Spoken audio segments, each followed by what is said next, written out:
Hey guys, what's up? It's MoonLight Lotus here, and today we're back with another episode of Gaming Talks. And today we'll be talking about what makes a game unforgettable. What makes a game stick out in your mind? You're never gonna forget it because it's just so memorable. Bring back memories of joy, maybe a little anger on that one difficult level.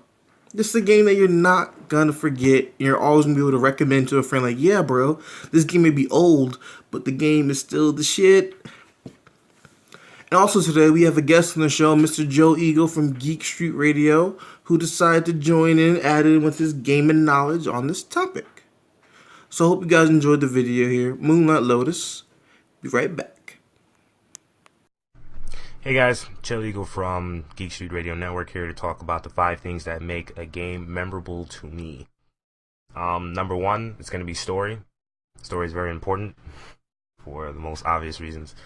I like a game that tells a story, that gets me engaged into a scenario, a setting, whatever the case may be, and being able to play it from start to finish, to see it progress. That sight of progression for me is very visually pleasing. So I love games that come with cutscenes. And I would say that's about it in terms of story. I've played games that don't have story, so this doesn't really apply to all games, but for the games that I remember the most, it's definitely got to be the games with the story in them. Second is going to be gameplay. That's very basic. A game that is boring, to me personally, I'm not going to play.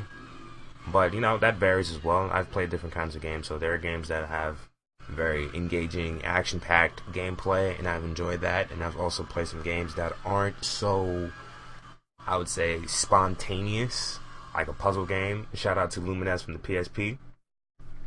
So gameplay is very important, obviously speaking. It's just, if you don't like to play the game, then you're not going to play it.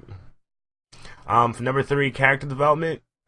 Character development is very important to me, specifically because I like to see the character change, or not necessarily change, but at least experience some things as he or she goes through the story from start to finish.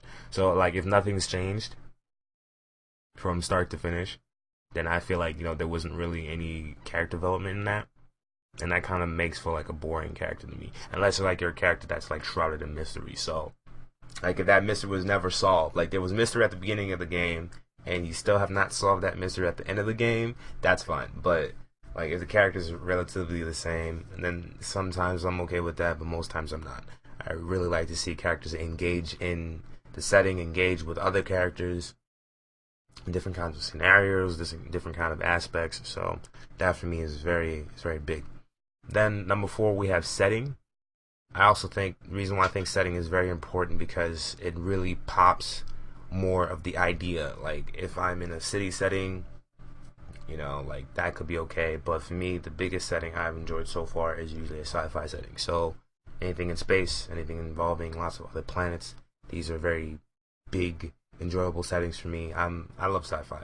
I don't. It's a very odd thing to explain.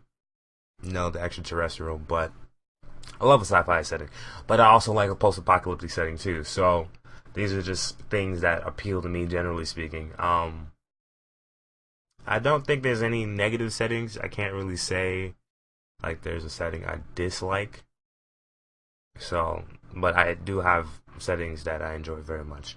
And last but not least, the conclusion or sequel bridge. And what I mean by sequel bridge is that some games, when they conclude the story, it's got to conclude in a way that it sets itself up for a sequel. Some games, they just end, and then they make a second game after that, and it kind of doesn't bridge the two games very well.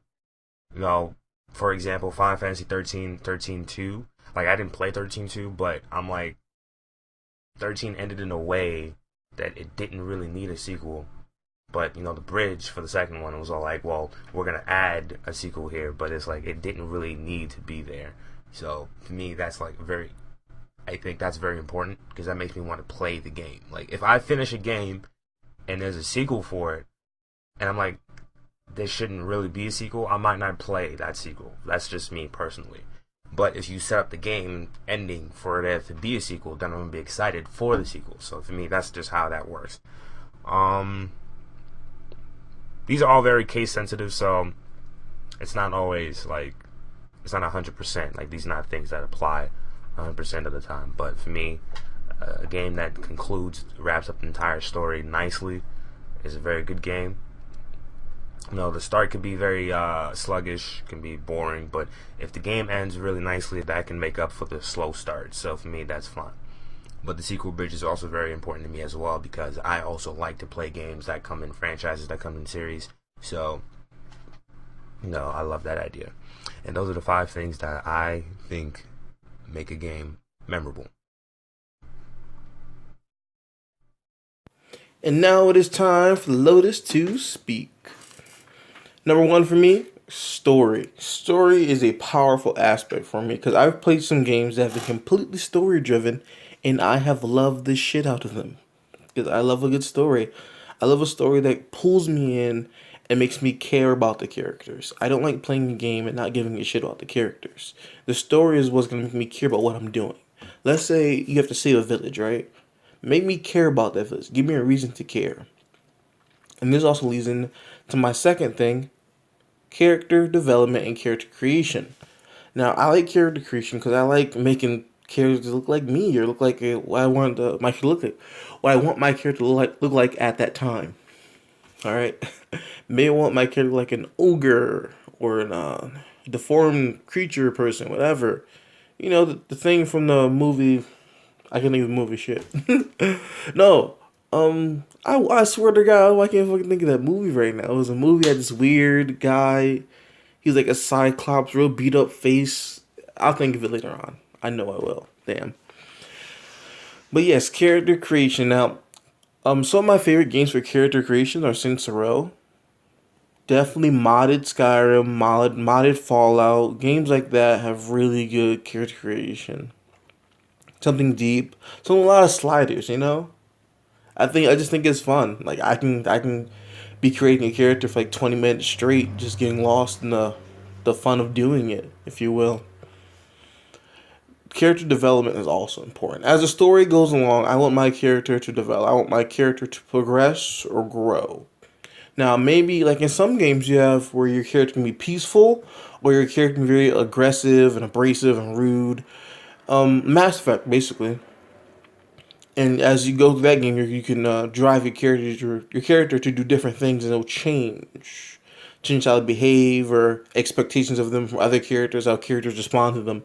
And I like that kind of character development. I like as my character grows. I like to see that. It also helps me care about them. Because I said, if you don't care about the character, then it's like I'm just playing a game to play the damn game. I'm not playing because I care about this character and I want to see what this character does next. Number 3 for me is immersion. Now, immersion is meaning. Immersion is part gameplay and mechanics and just all the tiniest details.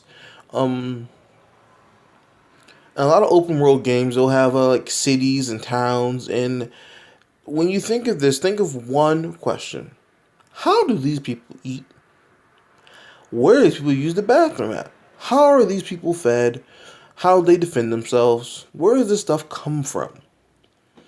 And in some games, they just gloss over those details. But in game, once again, like Fallout or Skyrim or like Mass Effect, these questions are answered. For instance, in Fallout 4, there are fucking farms everywhere. So you know where they get their food from. You know where they get their weapons from because you can make them. Most weapons clearly look handmade or handcrafted. The little junk weapons. Stuff like that. And those answer those questions. When a game doesn't answer these questions, it throws me off. I don't like it as much. Like it honestly takes away from the game for me, because I mainly play open world games. I want to know how. I want to know why. From the minor details to the big details. Like, for instance, why do they walk that way and those people don't walk that way? Are their legs broken? Where do they get the medical supplies from? Stuff like that. I want to be immersed in this environment. Ambiance also plays into it. The lighting of a game, believe it or not, really does help. The color palette, the music that plays. One of my favorite games, Life is Strange. The music and just how the game was the look of it, the design of it, I will never forget it. It's just a fucking amazing game, and I loved it. And I've played it myself. I watched PewDiePie play it, and it was fucking fantastic. And the immersion really, it does something for me. It does something for me. Number 4 is gameplay, but mainly the combat. Now, when it comes to combat, I also like games that have magic in them, and sword play and whatnot. And when it comes to like combat, a good example would be Dark Souls. I like in Dark Souls how you'll have pole arms, you'll have your swords, you'll have your maces, your axes, and stuff like that. But each one has a different style. Each one has a different thing to it that separates it from the next. I like that. You have some swords that cannot be blocked because they swing at a certain angle. You have other swords that if you miss a swing, to lift the sword back in attack position will take a short amount of time versus other swords, stuff like that. I like. Rapiers are actually rapiers, weapons that you pierce with, not slash. Curved swords. It makes me feel like they paid attention to the combat system. Free flow combat is something I also like. And free flow combat is when, like Assassin's Creed, like hit A, hit Y, hit B, hit A, hit Y, hit B, and as you're hitting these buttons, you're blocking an attack, you're doing an attack, or switching from weapon to weapon, and it just flows. And that's also something that I like. But I like more Dark Souls combat. Now, when it comes to magic, I get really picky, and if your game has necromancy in it, I will tear it to fucking pieces. And that's because I like necromancy. I like when necromancy is fleshed out. Back to the immersion for a second, the whys will appear. I will ask why to everything. Why and how. I want to feel immersed. I want to feel like I am some person who holds maybe some forbidden knowledge and I have the power in my hands. Stuff like that. Combat. I really like combat. Alright. There are another game I played, like Gundam Wing? Some shit like Gundam Destiny, whatever.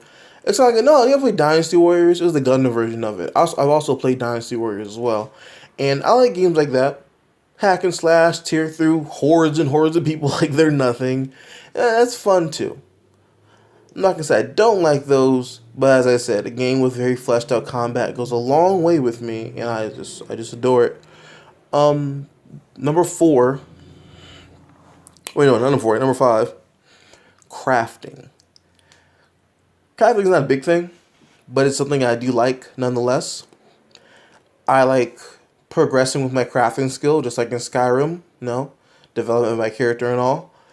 And with crafting, like making better weapons. Don't give me a generic item list I need to make a bronze sword, alright? I want you to give me a fleshed out list that's realistic as possible, but not like impossible realistic. Like possible to do when it comes to the game, but still realistic. I want a crafting time. I want a chance to fail, a chance to make a mistake. Put some pressure on me here, alright? Make me be like, can I really waste this copper ore? Like, I really want this copper sword, but I don't want to waste the ore. I'm not sure. Maybe I should hold off or try to find more ore so I have room to make a mistake. Make me make those decisions. That's why I like certain crafting systems. I always want a chance of making a mistake. Alright? Maybe I have to butter up the blacksmith a little bit. Give me a good price on some of those materials. Or maybe have him make the weapon for me. Because he thinks I'm just the bee's knees, man.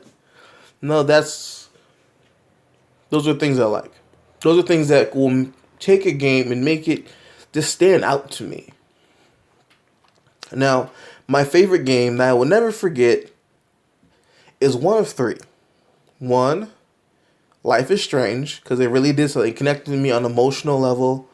I can relate to a lot of the characters, even though it was a really hipster-filled game. I can relate to a lot of the characters. The soundtrack was just so amazing. It pulled you in, like, it was to die for. And the only one that can really contend with that would be Skyrim. Alright? Because I modded the shit out my Skyrim, and it has the the combat I'm looking for, the immersion, character development, crafting, and story. But somehow Life is Strange just takes the cake. So yes, those are my 5 things that make a game unforgettable and the game that we'll never forget. This is MoonLight Lotus here. Thank you, Mr. Eagle, for joining in today on the video. I do appreciate it. Hopefully to work with you more in the future. MoonLight Lotus here. Over and out.